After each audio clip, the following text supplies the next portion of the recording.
देख रहे हैं सुदर्शन न्यूज। नमस्कार, सुदर्शन यूपी देख रहे हैं आप और मैं हूं आपके साथ स्मारिका ठाकरे। बुलेटिन की शुरुआत करेंगे यूपी विधानसभा चुनाव 2022 की सरगर्मी जैसे जैसे तेज होती जा रही है, वैसे वैसे प्रदेश का राजनीतिक माहौल भी गर्म होता जा रहा है। जहां राजधानी लखनऊ सत्ता का केंद्र बना हुआ है, तो वहीं लखनऊ के सबसे करीब बसे उन्नाव में भी राजनीतिक सरगर्मियां तेज हो गई है। उन्नाव की राजनीतिक पृष्ठभूमि के युवा नेता शशांक शेखर सिंह का ये मानना है कि पिछले लगभग 5 सालों में पूरे प्रदेश में अभूतपूर्व काम हुए हैं और 2022 के चुनाव में यूपी में योगी सरकार की दमदार वापसी होगी।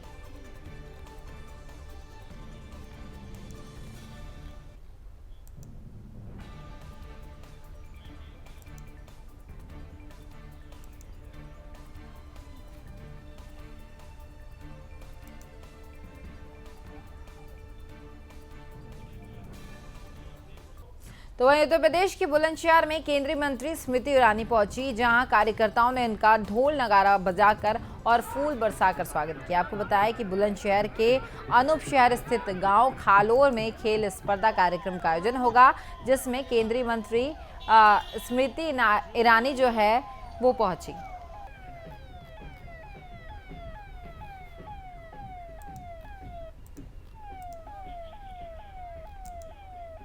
अब खबर यूपी के सहारनपुर से है, जहां गन्ना मंत्री सुरेश राणा ने सपा और कांग्रेस पर जमकर हल्ला बोलते हुए बीजेपी सरकार की उपलब्धियां गिनाई हैं।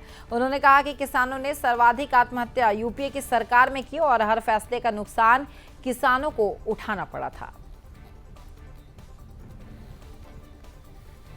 आज हो रहा है 35 नहीं, देश के यशस्वी प्रधानमंत्री आदरणीय नरेंद्र मोदी जी ने और माननीय मुख्यमंत्री योगी आदित्यनाथ जी ने किसानों के हित में जो फैसले किए हैं, यदि मैं 7 साल की मोदी सरकार की चर्चा करूं, तो 7 साल में जिस तरह से 18,000 गाँवों में बिजली पहुंचाने का काम जो आज़ादी के बाद अब तक वंचित थे, आदरणीय मोदी जी ने किया। यूरिया को नीम कोटेड करने का काम आदरणीय मोदी जी ने किया। खाद के बंद कारखाने चलाने का काम आदरणीय मोदी जी ने किया। और तो और एमएसपी को 2012 में एमएसपी की लगातार चर्चा होती है। 2012 में गेहूं की एमएसपी 1250 रुपये थी। आज उस एमएसपी को 2000 से ऊपर पहुंचाने का काम आदरणीय मोदी जी ने किया। और यहाँ योगी जी ने उत्तर प्रदेश में, मैंने अभी बताया, चाहे बंद मिलों को चलाने का मामला हो, मिलों को अपग्रेड करने का मामला हो, खाद्यान्न खरीद का मामला हो, धान खरीदा, रिकॉर्ड तोड़ धान खरीदा, गेहूं खरीदा, सरसों खरीदी, तमाम फसलों पर बढ़े हुए एमएसपी के साथ भुगतान कराने का काम डीबीटी के माध्यम से योगी आदित्यनाथ जी ने किया। एक बहुत बड़ी बात आदरणीय मोदी जी ने की है, बड़े दिल का नेता इस काम को कर सकता है। आपने देखा होगा प्रकाश उत्सव के अवसर पर उन्होंने कहा कि हमने कृषि विधेयक हम किसानों के हित में लेकर के आए, लेकिन शायद हम अपनी बात कुछ लोगों तक पहुंचा नहीं पाए या सभी लोगों को समझा नहीं पाए, इसलिए हम तीनों कृषि कानून वापस लेते हैं। ये बड़े दिल की बात है और ये उस नारे पर मोहर लगाती है जो मोदी जी का नारा है, सबका साथ, सबका विकास, सबका विश्वास। रायबरेली में, अमेठी में किसानों की जमीन हड़प करके और तमाम झूठे वादे करके ये कारखाना बनाएंगे, वो कारखाना बनाएंगे, राहुल गांधी जी दिखाई नहीं दिए। जब कृषि कानून पर संसद में बहस होती है, सांसद बनता है इसलिए कि जब वहाँ कोई बहस होती है तो आपने तर्क के साथ अपने पक्ष को रखे, तब वो सैर सपाटे पर चले जाते हैं। किसान की बात करना, वो केवल और केवल घड़ियाली एक वातावरण बनाने की कोशिश करते हैं। तो वहीं यूपी के ललितपुर में तुवन मंदिर ग्राउंड मैन में एक शिल्प मेले का आयोजन किया गया, जिसमें कई प्रांतों से आए दुकानदारों ने अपने स्टॉल लगाया। इस मेले की खासियत ये भी है कि यहाँ हाथ से बने सामानों को रखा गया है, जहाँ कश्मीर के शॉल और कढ़ाई के कुर्ते से लेकर सहारनपुर की लकड़ी का सामान और खादी के जो कुर्ते हैं, उनके साथ तमाम राज्य की हस्तशिल्प कला को यहाँ प्रस्तुत किया गया है।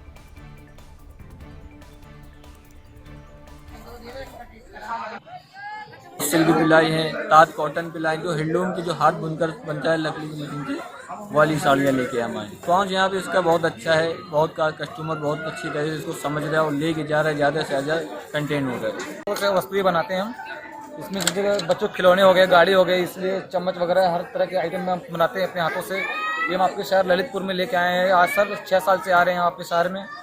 और लोगों तक पहुंचा रही है, अपने घर का आइटम बनाते हैं हम। अच्छा सर, अभी तो स्टार्ट हुआ मेला, भी हमारा रिस्पांस अच्छा मिल रहा है और आगे चल के और अच्छा रिस्पांस मिलेगा हमको यहाँ पे। पहला बहुत अच्छा रिस्पांस रहा सर, लेकिन अब इस बार कुछ ज्यादा ही अच्छा मिल रहा है रिस्पांस। मोदी जी का सर हम धन्यवाद कहना चाहेंगे। अब खबर चंदौली से है, जहां मुगलसराय में एक नमकीन फैक्ट्री में आग लगने से अफरा तफरी मच गई और ग्रामीणों की सूचना पर पहुंची फायर ब्रिगेड की टीम को गेट के बाहर ही 12 घंटे तक इंतजार करना पड़ा। दरअसल फैक्ट्री के भट्टे वाले तेल की टंकी में आग लग गई थी। उसके बाद फैक्ट्री के अंदर कर्मचारियों ने गेट खोलने का कोई झंझट ही नहीं उठाया। मजबूरन फायर ब्रिगेड के एक अधिकारी ने सीढ़ी के माध्यम से फैक्ट्री के अंदर जाकर गेट खोला, तब जाकर आग पर काबू पा लिया गया है। अरे हम लोग सोए थे, आवाज किया, जब घर में से निकले हम लोग तो देख रहे हैं कि आगे लग रहा है, धाए धाए जल रहा है। तब तक मार इकट्ठा सब लोग आदमी हो गए। हा। अरे हम लोग का मना करेंगे बताइए, सरकार को नहीं चाहिए यहाँ के इंडस्ट्री एरिया में लगाना चाहिए। जीवनाथपुर में फैक्ट्री, यहाँ गांव है, गांव के पास में लगाए हैं। यहाँ खतरा कभी हो सकता है, तो सरकार ध्यान देगी ना कि हम लोग देंगे। अरे हम लोग क्या कहना चाहते हैं, अरे हम लोग तो पास में हम लोग का मकान है, हम लोग खुद डर गए हैं। वही टंकी है, क्या हुआ है, क्या आग लग गया उसमें। अब आग लगी थी, सूचना मिली और देखा जा रहा है बाहर से कि बॉयलर में आग लगी थी। कुछ लोग बुझाए थे और वो नहीं बुझ पा रही है। बाहर से हम लोग बुझाने की कोशिश कर रहे हैं और संबंधित अधिकारी को भी बता देगा गेट नहीं खोल रहा है, क्या कारण है इसका, वो तो बताएगा वही आकर के। थाने चौकी को बता दिया गया, DCR को बता दिया गया, सबको बता दिया गया है। जैसी होगी विशेष संदिग्धता को जांच करेंगे। वो हमारा काम आग बुझाना है, हम आग बुझा दे रहे हैं। बाकी मामला को आके देखेंगे क्या स्थिति है, क्यों नहीं गेट खोल रहा है, इसकी जिम्मेवारी बताएगा। मकान मालिक को संपर्क किया गया मोबाइल से, वो भी नहीं बता रहा है। ये तो अजीब स्थिति है। फायर सर्विस जैसी सेवा करने वाले विभाग के साथ सहयोग। अब खबर बरेली से है, जहां नवाबगंज पंजाब नेशनल बैंक से फ्रॉड का मामला निकलकर सामने आया। यहां बैंक मैनेजर ने स्टेटमेंट में घपला करके PDF की ओरिजिनल फाइंड को मॉडिफाइड कर दूसरा प्रिंट जारी कर दिया और घोटाले को छुपाने का प्रयास किया। दरअसल मीडिया के मामला जो है पकड़ में आने पर कार्यालय में अब हड़कंप मच गया है। फिलहाल बैंक मैनेजर और ग्राम विकास अधिकारी की भूमिका संदिग्ध नजर आ रही है। संबंध में जब बैंक के चीफ मैनेजर राजेश पांडे से बातचीत की तो उन्होंने बताया कि मीडिया की वजह से यह मामला उनके संज्ञान में आया है और PDF फाइल से कोई मैनिपुलेशन करता है तो वह फ्रॉड की श्रेणी में आता है। उन्होंने कहा कि इस मामले की निष्पक्षता से अब जांच जो है वो करवाई जा रही है।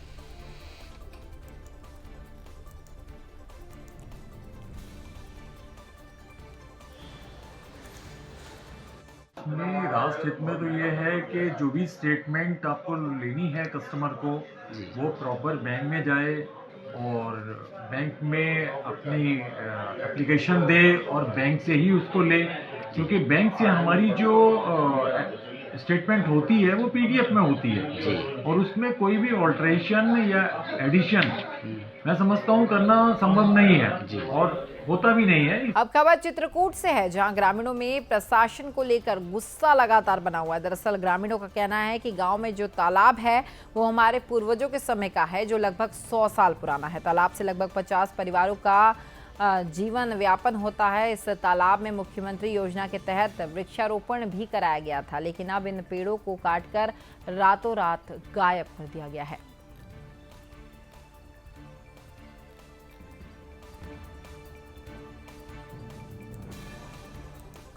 पहले से वाकिफ थे क्योंकि वो आकर के नापे हैं यहाँ पे, और जिस दिन पहली नाप हुई थी तो उस दिन मैं मौके पर था, लेकिन भीटा के नीचे ही नापे थे। भीटा के अंदर यहाँ पे काफ़ी पेड़ पौधे थे, हरे पेड़ पौधे थे, जो मतलब कि सरकार की योजनाओं द्वारा रोपण किए गए थे। काफ़ी बड़े बड़े पेड़ थे, आज जड़ें पड़ी हुई हैं। तो उसको ये मतलब करीब 50 परिवारों का जो सिंचाई का साधन था। और तो वहीं यूपी के चंदौली में युवती के साथ दुष्कर्म की घटना सामने आई है, जहां रविवार की शाम सदर कोतवाली थाना क्षेत्र के पास नेशनल हाईवे 2 पर एक युवती नशे की हालत में मिली। तो ग्रामीणों की सूचना पर पहुंची पुलिस ने युवती को इलाज के लिए जिला अस्पताल भर्ती कराया।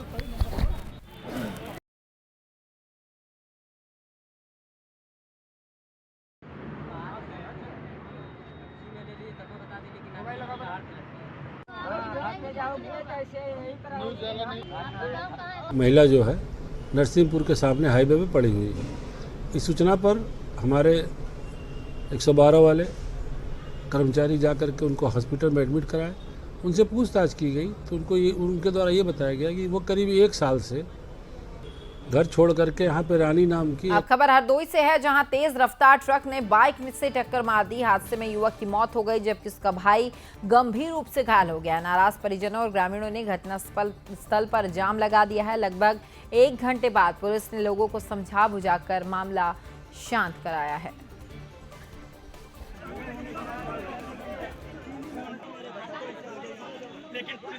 ये सुधा देवी है, ये मैगलगंज खीरी की रहने वाली है, उम्र करीब 26 वर्ष है। ये अपने भाई के साथ हरदोई जा रही थी। इनकी बुआ का पथरी का ऑपरेशन हुआ था, उसको देखने के लिए यहाँ यानी थाना क्षेत्र में का एक ट्रक से जो गन्ना लदा हुआ था उससे एक्सीडेंट हो गया और मौके पे ही उनकी मृत्यु हो गई। हाँ, परिजन दुख की घड़ी में थोड़ा आक्रोशित भी थे, इन्होंने जाम लगाया था। अब खबर शामली से है, जहां जिले में विभिन्न मुकदमों में बरामद शराब को नष्ट करने के दौरान दर्दनाक हादसा हुआ। उसी दौरान हादसे में एक चौकीदार बुरी तरह से झुलस गया है। बताया जा रहा है कि शराब को गड्ढे में डालकर आग लगाई जा रही थी कि तभी शराब की किसी केन में विस्फोट हो गया। हादसे के बाद अफरा तफरी मच गई और आनन फानन में घायल चौकीदार को निकट के अस्पताल में भर्ती कराया गया है।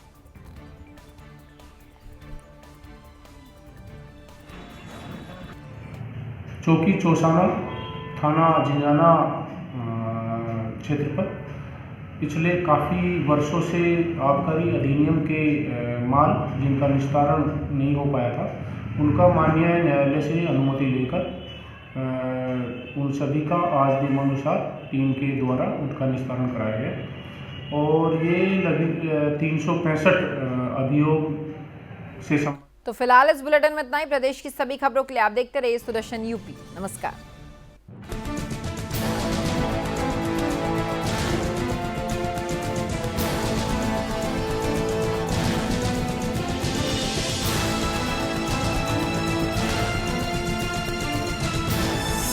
आप देख रहे हैं सुदर्शन न्यूज।